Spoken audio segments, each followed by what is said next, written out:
name is AM and my team consists of Tim, Kim, and Jackie. Today we're going to be presenting a project which is based on Chapter 6, Managing Natural Hazard. This chapter talks about what are natural hazards, the causes, impacts, and strategies to manage it. My group decided to illustrate the impacts of natural hazards on homes, infrastructure, and the environment. So we chose 3 different types of natural hazards, which includes volcanic eruption, tropical cyclone, and earthquakes. So firstly, we got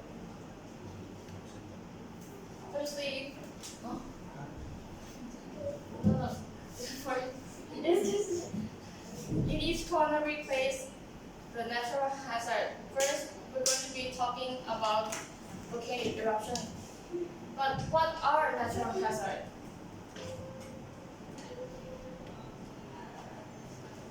Normal types of physical events that can cause death, injury, loss of livelihood, and damage to the environment. This can be short-term control that lasts only a few minutes or long. So, one that will be for years. We're going to be talking about volcanic eruptions and earthquakes first because they are both caused by tectonic events. But how are they caused by tectonic events? The movement of tectonic plates are the main cause of volcanic eruption. When 2 plates move towards each other, the heat produced due to friction turns the descending plate into magma. The magma starts to rise due to the pressure and it erupts through the weakness of the core or through a volcano. Next is the cause of earthquakes. When 2 plates move towards each other, forming a fault mountain causes an earthquake to occur. Or when 2 plates slide past each other, the plates get locked together and an earthquake is released. You can see here in the diagram.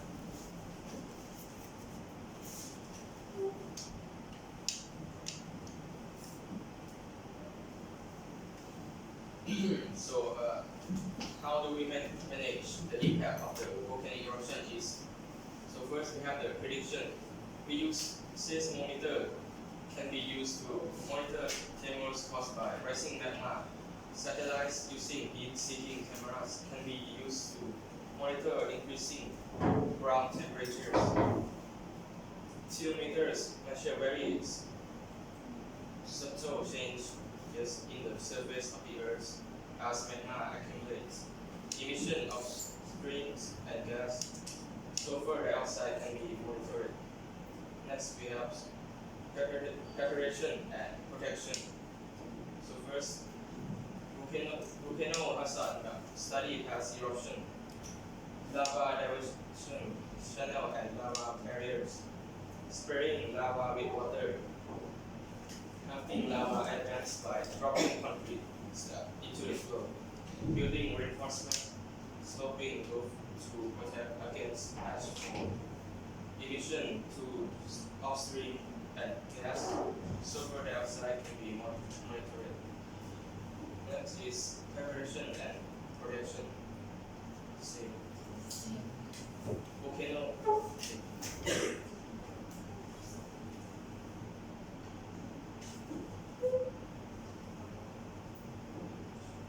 The impact of earthquake is to monitor tremors and groundwater levels and gas.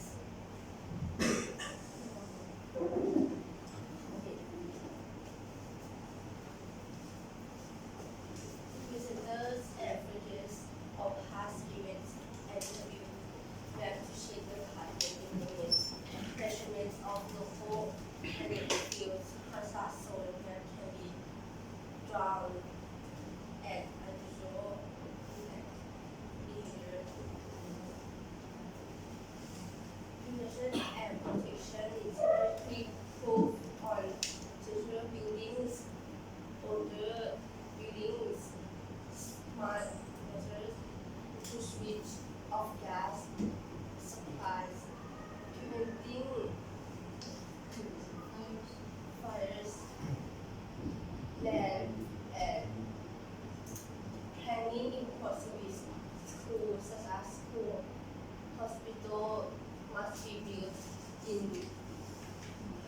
low-risk areas.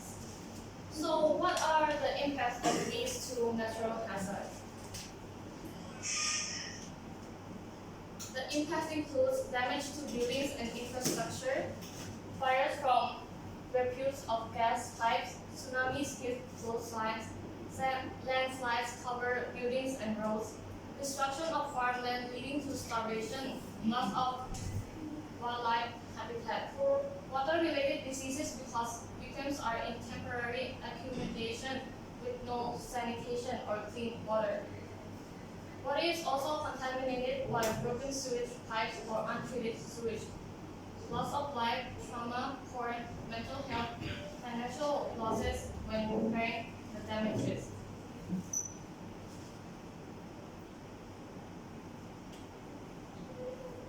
Next, I will be talking about tropical cyclone.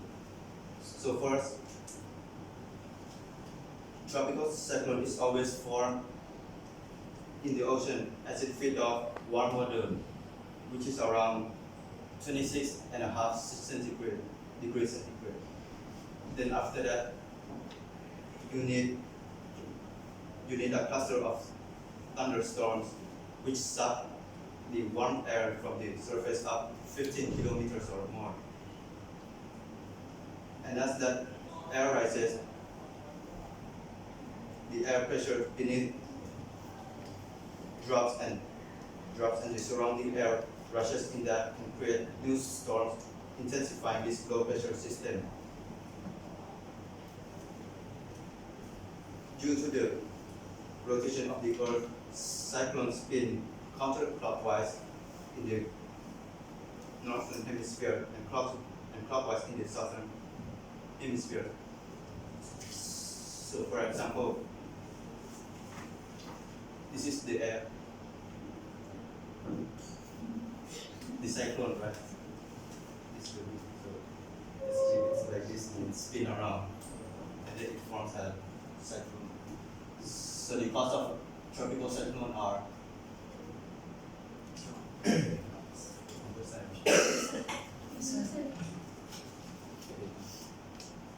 Next, I'll be talking about the impacts.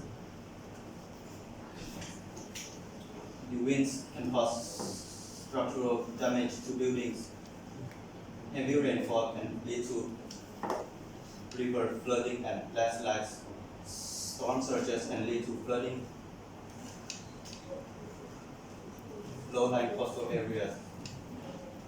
Then the intense low pressure can raise sea levels, and strong winds can push waves up to 5 millimeters high inland.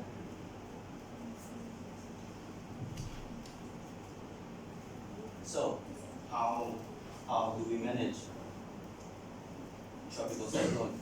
Well, first, we will have to construct a steep slope roof to avoid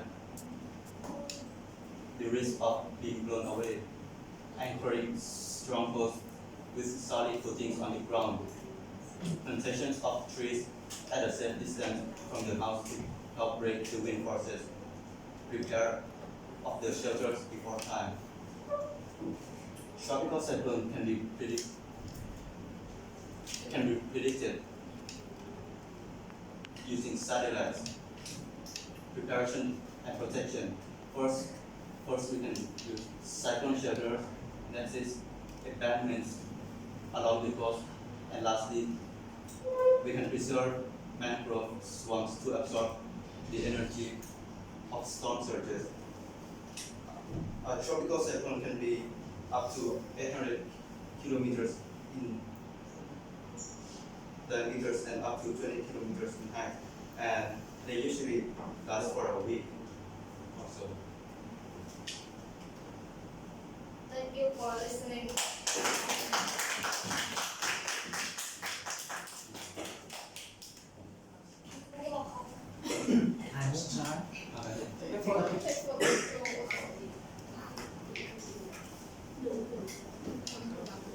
Back.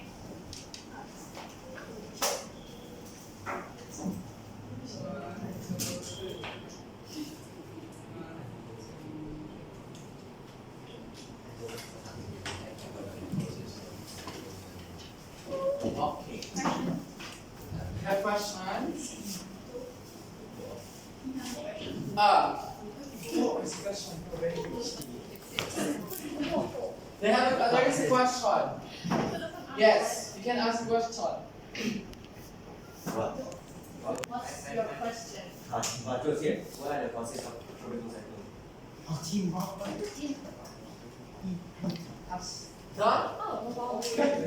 The causes of? Oh, you explain the causes of tropical cyclone.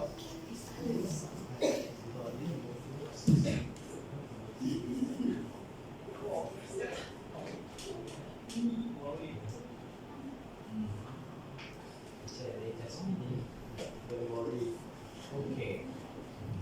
So that's all of the presentation.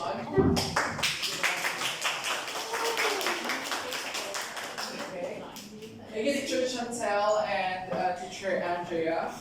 Can you get for group 1, 2, and 3, and 4, get your diorama and take a picture with Teacher Chantel.